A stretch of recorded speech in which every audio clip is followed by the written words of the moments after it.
उनमें योग्यता है पढ़ाने का, तो तुम क्यों नहीं पढ़ाएंगे?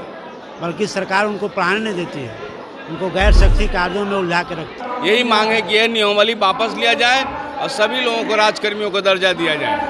कि हम लोग पहले से योग्य है भाई, तो आप किस आधार पे हमको अयोग्य ठहरा रहे हैं? कि उनका भी जो कैरियर है वो भी जो है खाई की तरफ गिर रहा है। आप क्यों बदनाम करना चाहते हैं शिक्षकों को? सरकार की एक नीति है कि अगर समाज शिक्षित हुआ तो वो क्रांतिकारी हो जाएगा। सरकार की अंतः मंशा है कि जो गरीब गुरबा किसान के जो बच्चे हैं वो शिक्षित ना हों। नमस्कार, आप देख रहे हैं लोग आवाज़ 24 और मैं हूं यति आपके साथ। आप ठीक मेरे पीछे भीड़ देख सकते हैं। जी, हम अपने दर्शकों को बता दें कि ये शिक्षक जो है, ये तमाम बिहार से यहाँ पे शिक्षक संघ जो है वो यहाँ पे मौजूद हुए हैं, जहाँ पर अचानक से सरकार ने जो बदलाव किया है शिक्षा नियमावली में, उसको लेकर के सारे शिक्षक जो है वो धरना पे बैठे हैं। तो हम आइए इनसे जानेंगे इनकी क्या राय है, क्या मांग लेकर के ये लोग धरना पे बैठे हैं। यहाँ पर सम्मेलन जो है शिक्षकों का वो हो रहा है, तो आइए हम बात करते हैं और जानते हैं। सर, जिस तरीके से शिक्षा विभाग में बदलाव किया गया है माननीय नीतीश कुमार की तरफ से, तेजस्वी यादव की तरफ से, जो नियमावली में बदलाव हुआ है, उस पर आपका क्या? देखिए, मेरा कहना है कि जो शिक्षक नियोजित हैं 2003 से लेकर के 2022 तक, उन तमाम शिक्षकों को बगैर शर्त राजकर्मी का दर्जा दिया जाए। बाकी उनको शिक्षक की नियुक्ति करनी है और जो प्रक्रिया अपना है, लेकिन इन शिक्षकों को राजकर्मी का दर्जा दिया जाए। सर, कहीं ना कहीं शिक्षा विभाग पे एक बहुत बड़ा सवाल भी आता है। कहते हैं कि बिहार के शिक्षक जो है वो पढ़ाते नहीं हैं, तो उस पर आपका क्या कहना है? ऐसा कुछ नहीं है।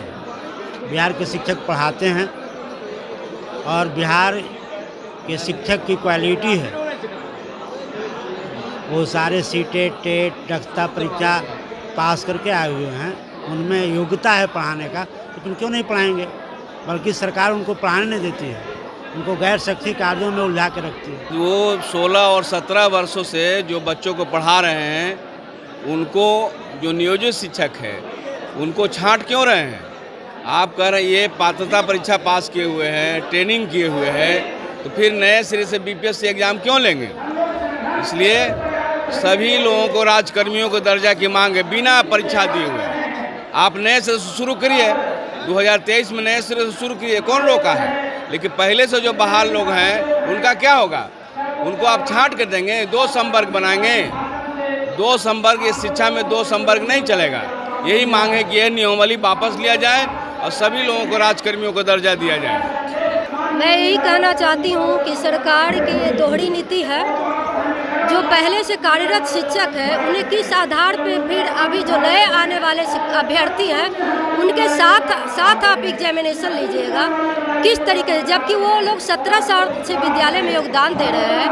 अभी आप ही सोचिए, जो लोग 50 साल के हो चुके हैं उनको आप 22 साल के विद्यार्थी के साथ आप कॉम्पीट करवाइएगा, तो क्या उन मानसिक स्थिति क्या होगी? वो काफ़ी समय से पढ़ाई भी छोड़ चुके हैं, विद्यालय में अपना योगदान देते हैं, तो क्या उनके साथ वो कम्पीट कर पाएंगे? आप खुद उनकी गुणवत्ता पे उंगली उठाया जा रहा है, शिक्षकों के सम्मान को ठेस पहुंचाया जा रहा है। हम चाहते हैं कि बिना शर्त जितने भी पहले से शिक्षक हैं उन्हें राज्यकर्मी का दर्जा दिया जाए। राजकर्मी की बात करिए आप, नीतीश सरकार कह रही है कि पुराने जो शिक्षक थे वो पढ़ाते नहीं थे, कहीं ना कहीं पढ़ाई नहीं हो पाती थी शिक्षकों की, इसीलिए बीपीएससी का जो पैटर्न है वो लाया गया है। तो आप इसमें क्या? देखिए, पढ़ाई की बात है, जहाँ कुछ मीडिया कर्मी के कारण जैसे चंद शिक्षक ऐसे हैं जो कि पढ़ाई नहीं करवाते थे विद्यालय में, उन चंद शिक्षकों के साथ साथ जितने भी जो पढ़ाने वाले शिक्षक हैं उनको भी बदनाम किया जा रहा है। तो ऐसा तो नहीं है, हर विभाग में ऐसा होता है कि कुछ पीछे के रास्ते से भी आते हैं, वैसे आते ही हैं, तो क्या उन चंद लोगों के कारण पूरे डिपार्टमेंट को बदनाम किया जाएगा? वही यहाँ भी हो रहा है। हम जैसे पढ़ाने वाले योग्य शिक्षक को भी उसमें घसीटा जा रहा है।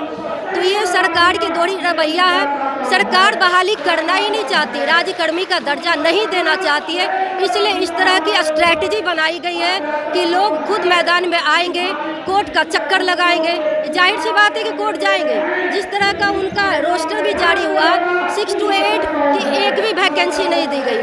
जो 6 to 8 के पास है 7वें चरण में जो आने वाले, वो कहाँ जाएंगे?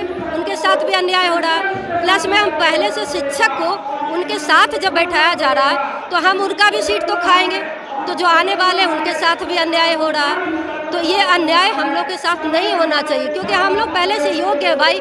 तो आप किस आधार पे हमको अयोग्य ठहरा रहे हैं? क्या हम आपके स्कूल में शिक्षा नहीं दे रहे हैं? प्रॉपर जब हम शिक्षा दे रहे हैं तो फिर क्यों आपके स्कूल में अगर शिक्षा नहीं मिलती, आप खुद सोचिए, तो इतना अच्छा रिजल्ट क्यों होता? इसका मतलब आपके सिस्टम में खोट है, हम शिक्षकों में खोट नहीं है। हम अपना काम से। आप मैडम बताइए, जिस तरीके से सरकार इस चीज़ को कर रही है, जिस तरीके से वेतनमान में भी काफ़ी कुछ बदलाव देखा गया, तो जो शिक्षा पैटर्न है वो पूरा का पूरा पलट के रख दिया गया, इस पे आप शिक्षा पैटर्न पलटने का मतलब नीतीश जी का सिर्फ एक ही है कि शिक्षा को ख़त्म कर देना है। जो भी प्राइमरी एजुकेशन सरकारी शिक्षा स्कूलों में हो रही है उसको ख़त्म करना है, और सरकार कुछ नहीं चाह रही है। सरकार बीपीएससी का जो ये रची हुई है, षड्यंत्र रची हुई है कि आपको फिर से एग्ज़ाम दे के आना है, इससे हम लोग को मेंटली प्रेशर में डाल रही है। अरे हम तो 15 साल से शिक्षा जब दे रहे हैं तो हम ऑलरेडी हम लोग जो है ट्रेंड हो चुके हैं। उसके बाद हम लोगों ने कई तरह के ट्रेनिंग दिया है, एग्ज़ाम दिया, सब किया है। तब ये ना बीपीएससी के फंडा का क्या मतलब हुआ? इसका मतलब कि हम प्रेशर में आए, और स्कूलों में जो समान स्कूल प्रणाली है उसको भी सरकार पूरी तरह से ख़त्म कर देना चाह रही है। जब हम प्रेशर में रहेंगे, जब हमारे एक स्कूल में, एक विद्यालय में और 3 कैटेगरी के शिक्षक होंगे तो क्या पढ़ाएंगे? इसका सिर्फ एक ही नीति है कि शिक्षा को पूरी तरह से ख़त्म कर दिया जाए। ना बच्चे पढ़ेंगे, अगर बच्चे अनपढ़ रहेंगे तो उनका वोट बैंक बना रहेगा, क्योंकि जो पढ़ लेगा वो अपने अधिकार के लिए लड़ेगा। तेजस्वी यादव की युवा नेता है, बिहार के डिप्टी सीएम है, वो रोजगार का वादा करते हैं, और इस तरीके से जो युवा, जो भी शिक्षक जो आएंगे वो युवा ही होंगे कहीं ना कहीं। तो इस पे भी उन्होंने खासतौर, आपको लगता है कि उनको भी रोकने का कहीं ना कहीं ये पॉलिटिक्स है सबके पीछे? हाँ, तेजस्वी यादव ने जब पहली बार उन्होंने घोषणा किया था, चुनावी घोषणा में उन्होंने वादा किया था कि मैं जब आऊँगा सत्ता में तो पहला कलम से मैं नियोजित शिक्षक को परमानेंट करूँगा, समान काम के बदले समान वेतन दूंगा, यानी कि राज्यकर्मी का दर्जा दूंगा। लेकिन नीतीश सरकार से मिल करके जब वो नीतीश की सत्ता में आएगा तो उन्होंने पलट दिया, उन्होंने अपने वादे से पूरी तरह मुकर गए। इससे ये भी साबित होता है कि उनका भी जो कैरियर है वो भी जो है खाई की तरफ गिर रहा है। उन नए उभरता हुआ कि युवा नेता थे, अगर वो चाहते तो इस चीज़ को लागू करके अपने राजनीतिक इसको भी आगे बढ़ा सकते थे। राजनीतिक जो सफर कहीं शिक्षकों को मानसिक रूप से प्रताड़ित कर रही है। बिल्कुल, सरकार पूरी तरह से शिक्षकों को मानसिक प्रताड़ित कर रही है, और सरकार का मानसिक प्रताड़ित करने का सिर्फ एक ही है कि शिक्षा को पूरी तरह से ख़त्म कर दिया जाए, ताकि वो लोगों को बेवकूफ़ बना करके और अपने सत्ता पे बैठे रहे, सत्ता पे कब्जा परमानेंट किए रहे। पूरे बिहार के सभी 38 जिलों से आए हुए शिक्षक यहाँ सम्मेलन कर रहे हैं, और सरकार ने जो बिहार के जो 17 वर्षों से 20 वर्षों से पढ़ा रहे शिक्षकों के साथ उनको जो नियुक्त किया, विद्यालयों में पढ़ाया, और माननीय मुख्यमंत्री कहते हैं ये विद्यालय में पढ़ाते नहीं हैं, हम उनके खिलाफ हैं। और इस नियमावली में जो बीपीएससी परीक्षा की बात की गई है, हम उसके खिलाफ हैं।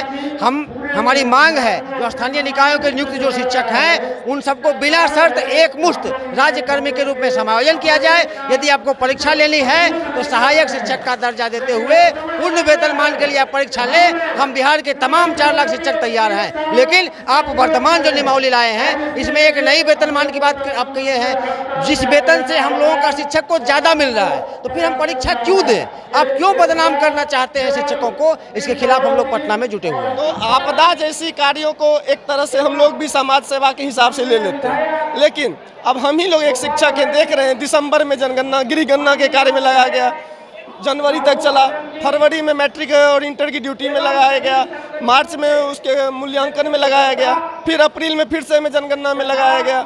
तो हम पढ़ाएं कब? शिक्षक सरकार की एक नीति है कि अगर समाज शिक्षित हुआ तो वो क्रांतिकारी हो जाएगा, वो जानकार हो जाएगा, तो उसमें विद्रोह करने की शक्ति पैदा हो जाएगी।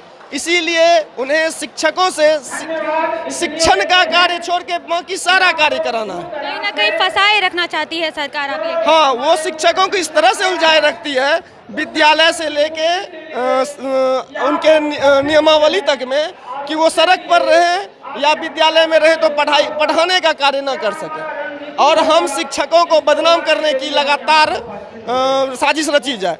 अब अगर शिक्षक खराब पढ़ाते हैं, अच्छा नहीं पढ़ा रहे, तो आपके मैट्रिक का रिजल्ट, इंटर का रिजल्ट कैसे अच्छा हो जा रहा है? आखिर अगर हमने 10वां तक 8वां तक उन्हें नहीं पढ़ाया, प्रारंभिक शिक्षा में उन्हें अच्छा शिक्षण नहीं दिया तो एकाएक कोई घुट्टी ऐसा तो नहीं है कि 10वां में एकाएक फर्स्ट डिवीजन या पास कर जाते हैं। और लेकिन समाज में हमेशा शिक्षकों को बदनाम करने का कार्य नीतीश सरकार ने खुले मंच से किया है। मैं आपके चैनल के माध्यम से बता देना चाहता हूं कि जो हमारे माननीय शिक्षा मंत्री हैं, प्रोफेसर बनने के लिए नेट क्वालिफाइड होना अनिवार्य है। अगर वो हमारे शिक्षा मंत्री नेट क्वालिफाइड करके प्रोफेसर अभी कर दिखला दें तो हम बिहार के नियोजित शिक्षक भी बीपीएससी द्वारा कंडक्ट एग्जाम देने के लिए तैयार हैं। हम लोग 20 वर्षों से नौकरी कर रहे हैं और अब तो हमारी डेली परीक्षा हो रही है बच्चों के बीच में। सरकार शैक्षणिक और गैर शैक्षणिक सभी तरह के काम हम शिक्षकों से करवाती है।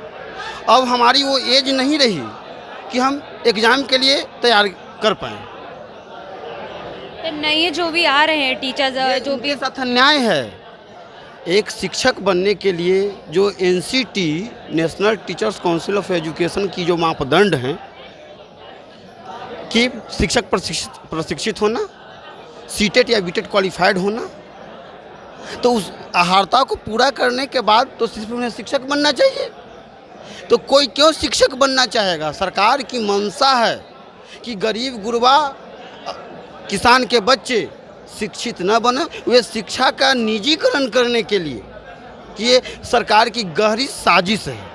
जिस तरीके से बीते दिन हमने देखा कि शराबबंदी में भी शिक्षकों को लगाया गया ढूंढने के लिए, उसके बाद अभी जातीय जनगणना में लगाया गया, इस पे आपको क्या लगता है कहीं ना कहीं शिक्षकों को दबाने की कोशिश सरकार की तरफ से की जा रही है? जी बिल्कुल, सरकार की अंतः मंशा है कि जो गरीब गुरबा किसान के जो बच्चे हैं वो शिक्षित ना हों, वे सिर्फ साक्षर रहें, हमारी साक्षरता दर रहे।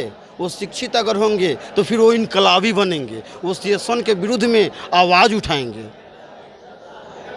और मैं एक बात और बता देना चाहता हूँ कि मैं राघोपुर से हूँ और हमारे विधायक माननीय तेजस्वी यादव जी हैं जो खुद 10वां फेल हैं। ये बिहार का दुर्भाग्य है।